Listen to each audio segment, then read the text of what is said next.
se sont jetés dans cette incroyable bêtise d'envoyer leurs fils et filles africains pour étudier à l'étranger. Pourtant, cela ne nous apporte absolument rien. Tout au contraire, nous sommes devenus encore beaucoup plus dépendants de ceux qui nous ont colonisés hier. Mais le drame aujourd'hui est qu'on ne voit aucun impact de ces milliers de ces personnes sur l'économie et le développement de l'Afrique.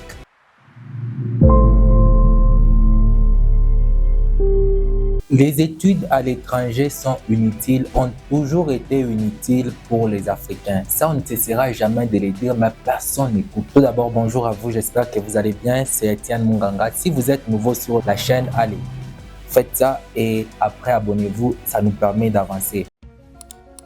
Alors, depuis le lendemain de la Première Guerre mondiale, les anciennes colonies africaines ont jugé qu'il était urgent pour eux d'aller faire les mêmes études que leurs anciens colons afin d'avoir les mêmes connaissances et la même culture. Et depuis cette période, plusieurs États de notre pays, bon, l'Afrique c'est tout un pays, parce que quand vous êtes par exemple aux États-Unis, vous êtes noir, on vous voit, on dit ça c'est un Africain, on ne voit pas les Congolais, on ne voit pas les Camerounais. Donc comprenez que notre continent, l'Afrique, c'est en même temps un pays. Ils se sont jetés dans cette incroyable bêtise d'envoyer leurs fils et filles africains pour étudier à l'étranger. Pourtant, cela ne nous apporte absolument rien. Le concept pourtant bien pensé au départ était d'aller apprendre ce que les autres avaient de plus que nous, afin de rentrer nous développer et développer notre pays, l'Afrique. Mais depuis des années, des milliers d'Africains s'en vont étudier à l'étranger, mais rien n'a changé sur la situation de l'Afrique. Tout au contraire, nous sommes devenus encore beaucoup plus dépendants de ceux qui nous ont colonisés hier. L'on a envie de se demander ce que font ces milliers de totos africains qui partent chaque année pour étudier à l'étranger. À quoi nous servent-ils?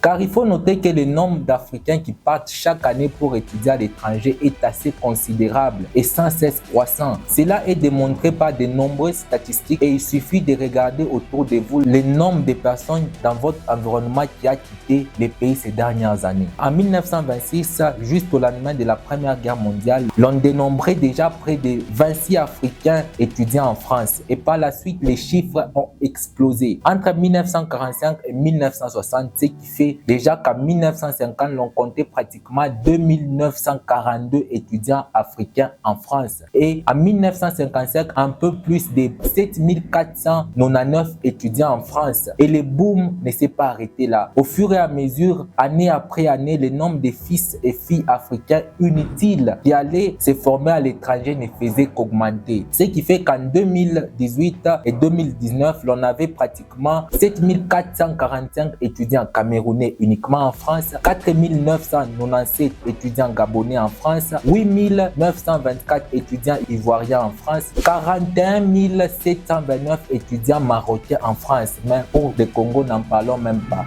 Et également en Allemagne, entre 2012 et 2013, l'on comptait déjà plus de 21 649 étudiants africains de ces côtés-là. Mais le drame aujourd'hui est qu'on ne voit aucun impact de ces milliers de ces personnes sur l'économie et le développement de l'Afrique. L'on se demande depuis des lustres quand est-ce qu'ils vont mettre les savoir-faire qu'ils sont allés prendre à l'extérieur au service du développement de l'Afrique. C'est légitime, on doit se poser des questions. Ce que tu es allé apprendre là-bas, où sont les résultats? On veut savoir quand est-ce que l'Afrique pourra véritablement profiter de l'expertise qu'ils sont censés avoir acquise à l'extérieur. C'est tout à fait logique car plus le temps passe et l'on continue de ne voir aucune réalisation de ces supposés intellectuels qui sont allés étudier à l'extérieur, à un moment, on a l'impression qu'en allant étudier dans ces systèmes censés les rendre beaucoup plus consistants sur le plan intellectuel, ils sont plutôt allés étudier pour devenir encore beaucoup plus médiocres et nuls sur le plan intellectuel. J'ai eu à discuter plusieurs fois avec certains de ces supposés intellectuels qui, après leurs études, souhaitaient revenir en Afrique pour implémenter des projets et à chaque fois, j'ai fait un constat triste que presque personne d'eux n'avait un projet consistant et cohérent. À chaque fois, pour la plupart, ils viennent avec des projets imaginaires, rocambolesques, incohérents, qui n'ont rien à voir avec les réalités africaines et les contextes actuels. Bref, ils se prennent pour des personnes super intelligentes qui vont révolutionner l'Afrique, mais pourtant, pour effectuer une révolution, il faudrait d'abord prendre du temps de comprendre l'environnement et ses problèmes, et par la suite, la révolution ne sera qu'une solution aux problèmes en question. D'où l'urgence pour ces personnes qui ont étudié à la diaspora et souhaitent améliorer les conditions de l'Afrique, le Cameroun, la RDC, de comprendre que si elles veulent veulent vraiment trouver des solutions aux problèmes du développement de l'Afrique, elles doivent d'abord être assez humbles pour apprendre afin de comprendre le problème de l'Afrique. Se reconnecter à un écosystème qu'ils ont parfois abandonné depuis 3 ans, 5 ans, 7 ans, 10 ans, etc. Et aussi se faire accompagner de façon stratégique afin d'être sur des solutions qu'elles mettront sur pied pour résoudre des problèmes de l'Afrique. Parce que ça sera maintenant des solutions adaptées au contexte africain. Et ça sera dans les soucis de permettre à ces personnes qui ont compris qu'elles doivent avoir assez d'humilité pour apprendre et comprendre le contexte africain avant de se lancer ou pour mieux structurer des business qu'ils ont déjà lancés. C'est ainsi que pour toutes ces personnes qui sont rentrées en Afrique et qui sentent qu'ils ne sont pas utiles à l'écosystème, j'organise un séminaire spécial pour vous. Dernière chance. Si vous êtes intéressé, je vous laisse les liens en commentaire. Allez cliquer si vous êtes en République démocratique du Congo.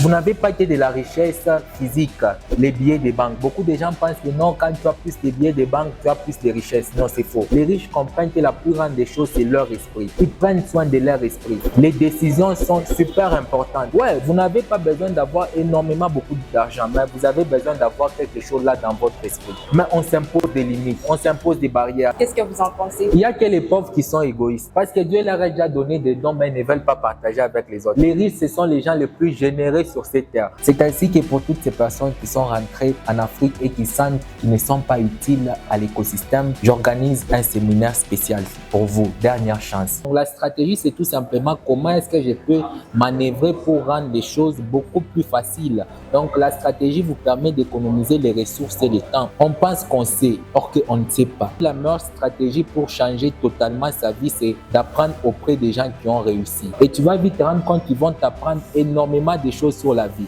La stratégie et la foi, ce sont deux choses qui s'emboîtent. Quand vous vous lancez en entrepreneuriat, vous devez avoir de l'espoir. Mais beaucoup de gens font l'erreur d'avoir uniquement la foi, mais ils ne font rien. J'ai conçu pour vous une arme qui vous permettra d'être efficace en étant en ligne que sur le terrain. Et cette arme-là, c'est le séminaire Dernière Chance, où nous allons voir comment est-ce que je vais vous orienter pour développer des compétences, pour développer des capacités qui vous permettront de bien cerner vos neurones pour vous permettre dans votre succès.